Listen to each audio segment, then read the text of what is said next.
Buenas tardes, buenas noches. Muchas gracias a vosotros por venir y por seguir estando.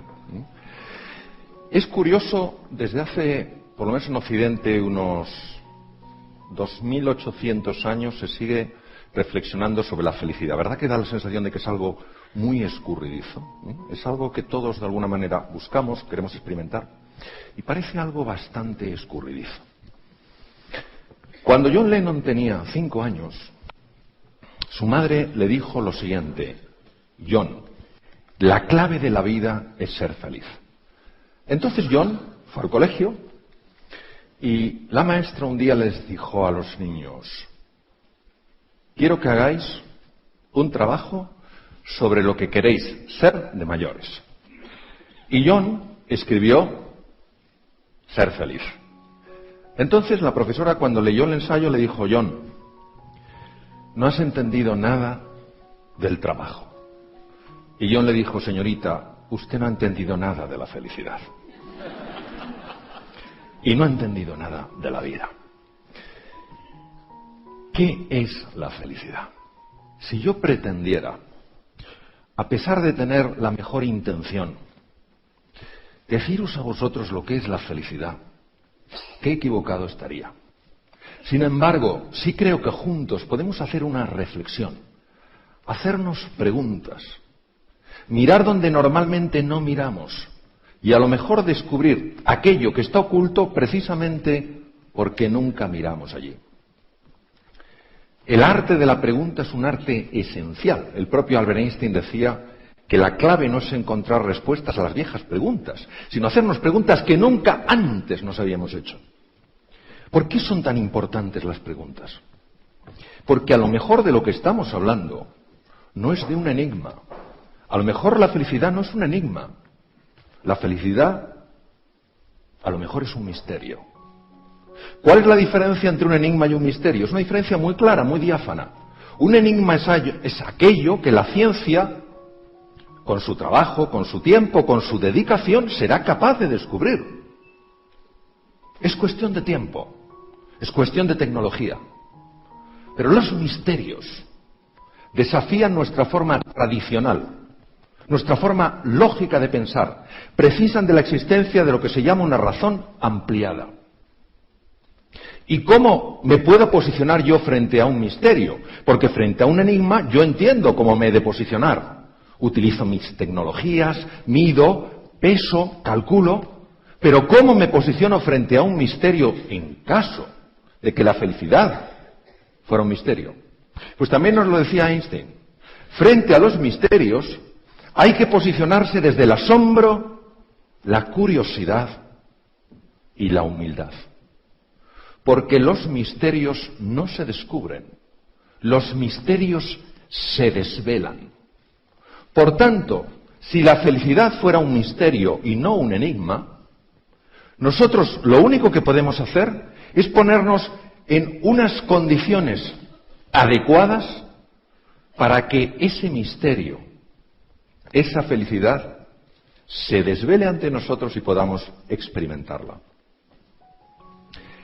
Estoy convencido, tengo la certeza plena de que a lo largo de estos 2 días, todos los que estamos aquí, todas aquellas personas que aunque físicamente no están aquí, para nosotros están aquí, junto a nosotros, que nos escucharán a través de medios de comunicación, que leerán cosas nuestras a través de las redes sociales. Estoy convencido que todos vamos a salir de aquí con una idea más clara, con una idea más luminosa de eso que es la felicidad. No un destino, no un lugar al que ir, sino una forma de vivir, un camino que recorrer, una forma de ser y de estar en el mundo. Pero dado que el ser humano es un ser que tiene tantos planos que no se pueden separar, pero sí distinguir, es importante recordar el peso del lenguaje. Ya lo dijo el gran filósofo austriaco Ludwig Wittgenstein: los límites de mi lenguaje son los límites de mi mundo.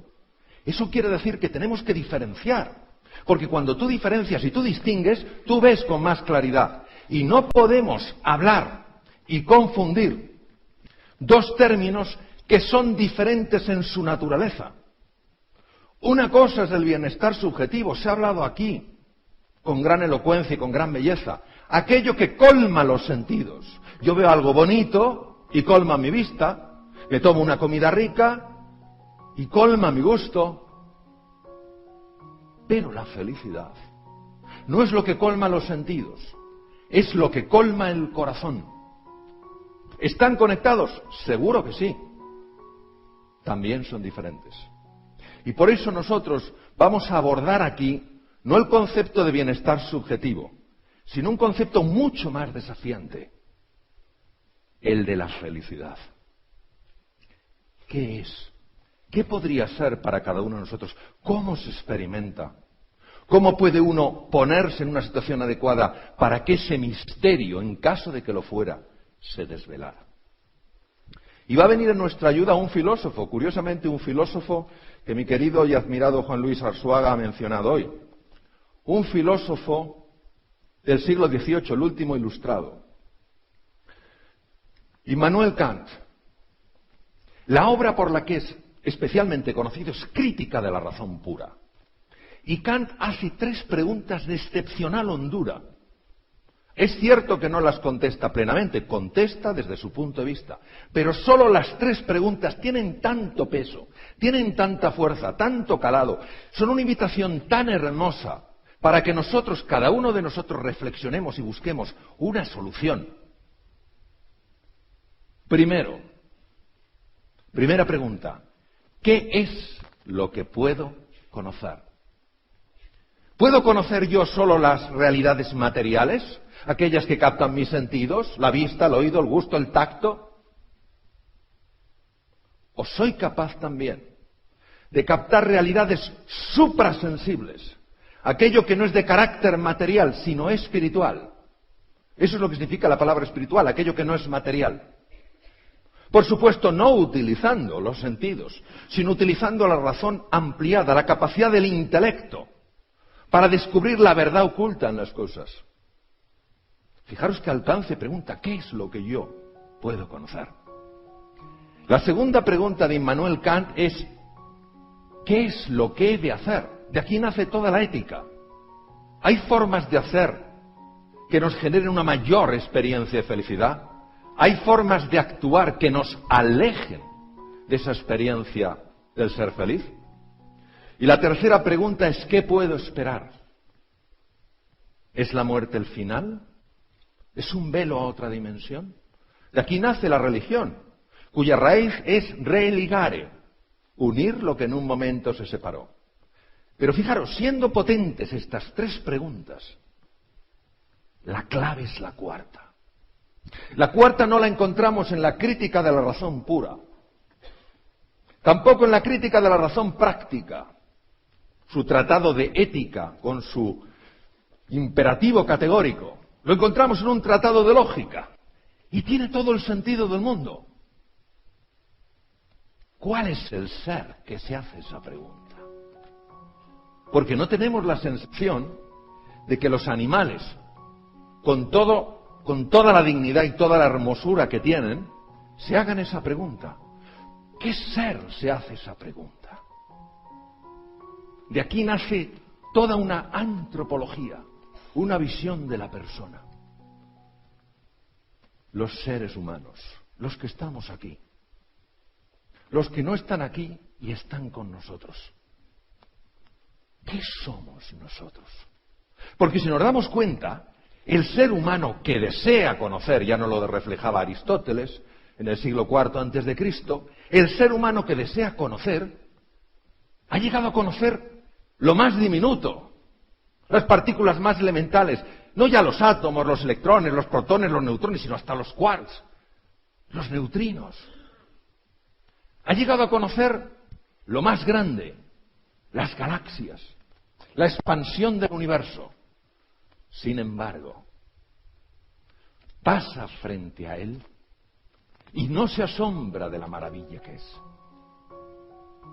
Y el ser humano es como si se autoocultara, como si se escondiera de sí mismo, como si jugara al escondite y nos interpelara, descubre quién soy.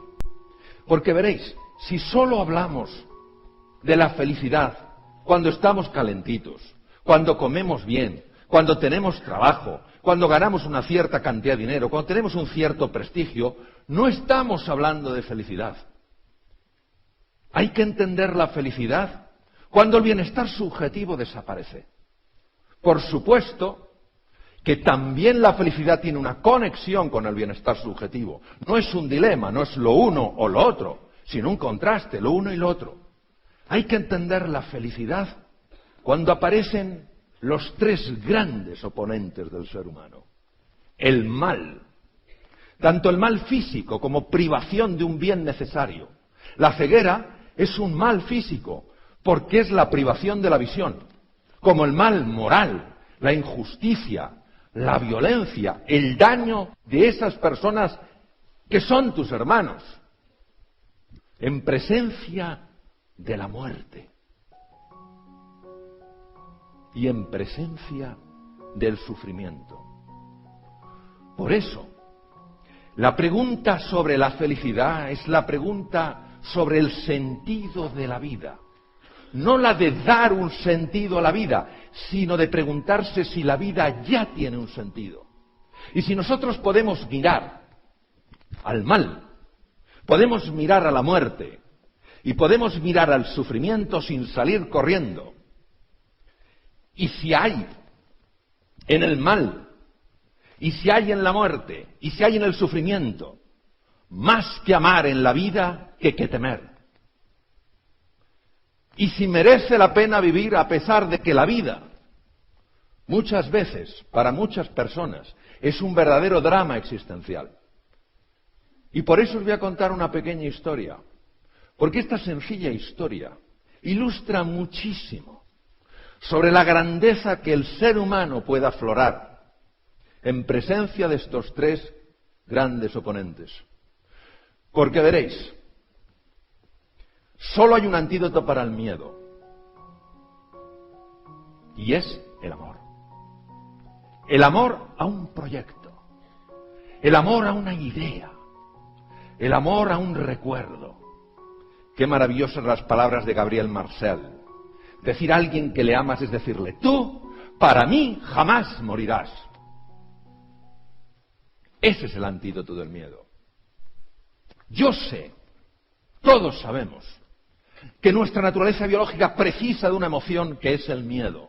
Sin esta emoción que es el miedo no hubiéramos podido sobrevivir. Nos hace ser cautelosos, estar más alerta, pero tiene que estar en la dosis adecuada. Más allá ya no es miedo, es pánico. Y hay otra emoción que no está anclada solo a nuestra biología. Por supuesto que necesita de nuestra biología, por supuesto que necesita de nuestras neuronas, por supuesto que necesita de nuestros neurotransmisores. Pero está a otro nivel. Es el amor. El amor sencillamente como agradecimiento. Lo decías antes, Alejandra, agradecimiento por las cosas de cada día. Agradecimiento porque a lo mejor no vemos, pero seguimos teniendo imaginación.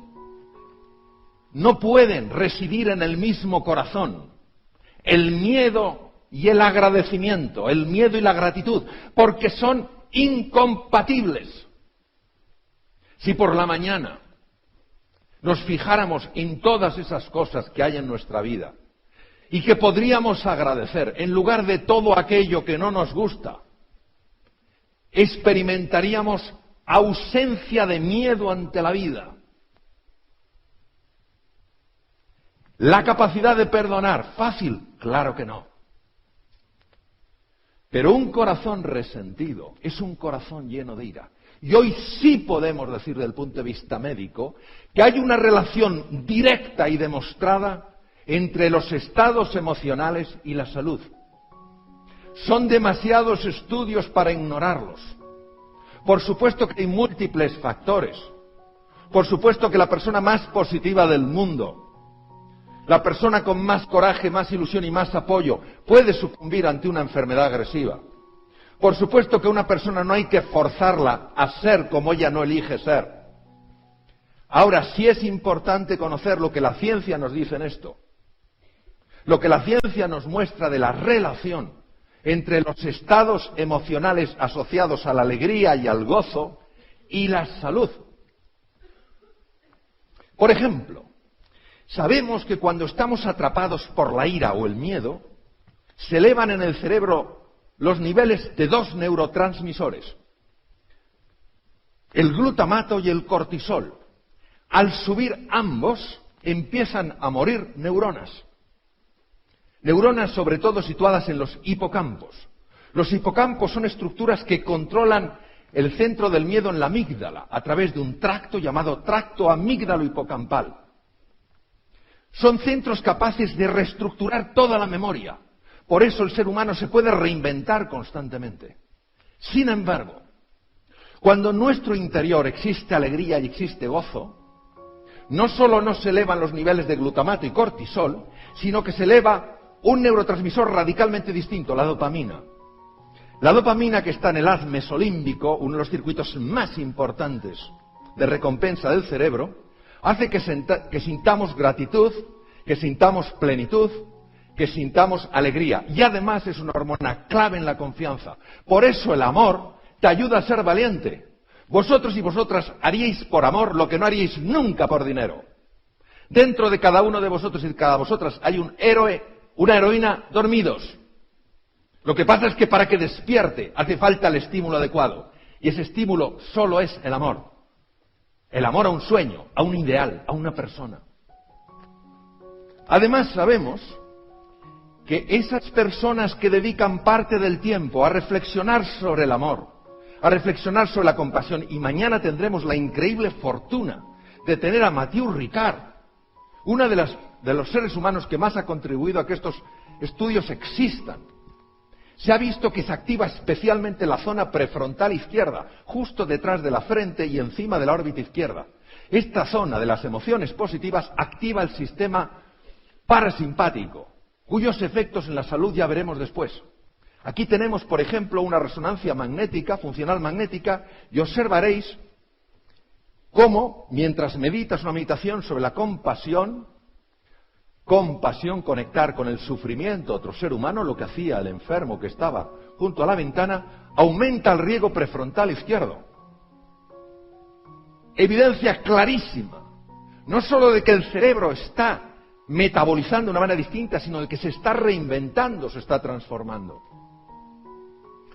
Los estudios con electroencefalografía han demostrado que cuando una persona está embargada por la alegría, por el gozo, por la compasión, ese ritmo trepidante llamado el alto beta, es el ritmo del Homo faber, el ser humano que solo hace, que no para de hacer, en las prisas, ese ritmo se enlentece. E incluso con ojos abiertos, empiezas a entrar en un ritmo alfa que es sumamente beneficioso para la salud y además muy vista su conexión con la creatividad.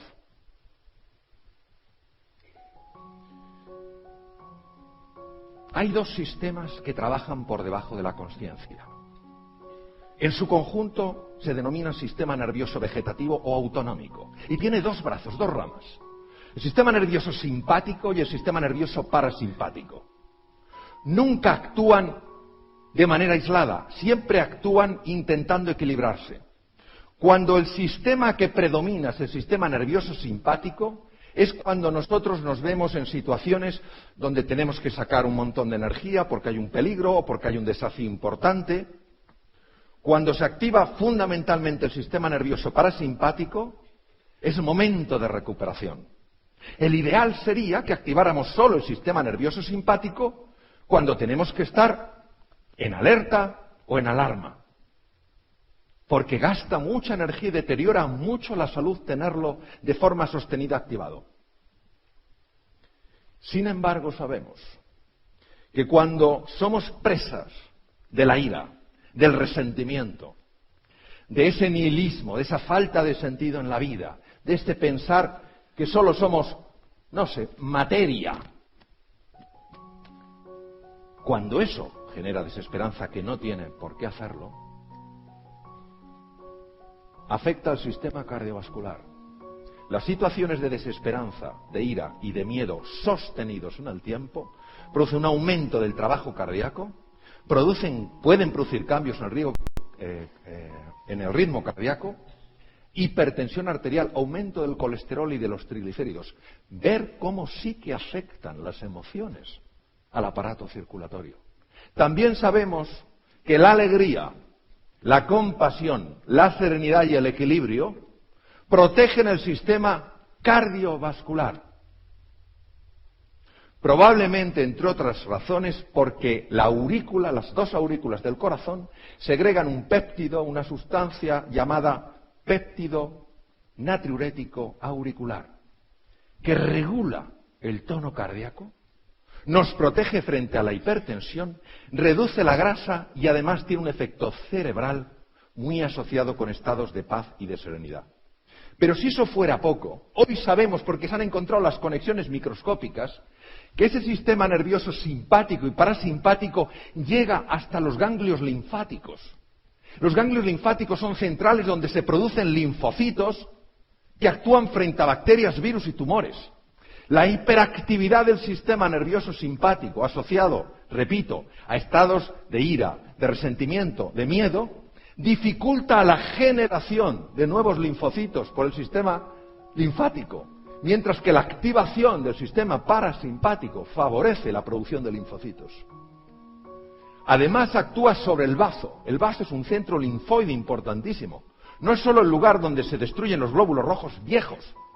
Es un lugar básico para luchar contra bacterias, virus y tumores. También llega el sistema nervioso vegetativo ahí. Qué importante es que esa central de máxima importancia produzca células de defensa. Y también hay conexiones a la médula ósea, donde no solo se producen glóbulos rojos y glóbulos blancos, los leucocitos, los polimorfonucleares, sino también las plaquetas. Claro que la faceta emocional y la faceta biológica de un ser humano están conectadas, porque son planos que se pueden distinguir, pero no se pueden separar, somos una unidad. Esta es una fotografía preciosa de una médula ósea, donde veis los elementos formes, de los que luego saldrán nuestros glóbulos rojos, nuestros glóbulos blancos y nuestras plaquetas. En el mismo corazón, repito, qué bien lo dijo Eduard esta tarde al comienzo, el miedo cuando anida en nosotros, en el mismo corazón no puede anidar el miedo y la gratitud. Si nos entrenáramos en el agradecimiento, si nos entrenáramos en la compasión, en la generosidad, en el apoyo, en el consuelo, viviríamos una vida con un nivel de miedo radicalmente distinto. Y estaríamos en condiciones mucho mejores para que se desvelara ese misterio, que probablemente es la felicidad. Por eso,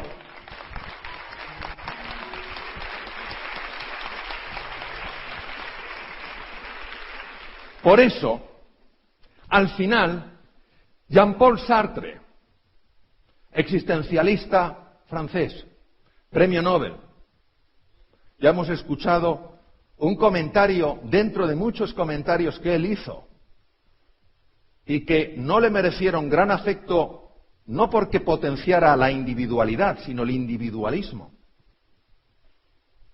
Con el infierno son los demás. Pues a ver si a lo mejor en la vida no hay amigos ni enemigos, sino simplemente maestros.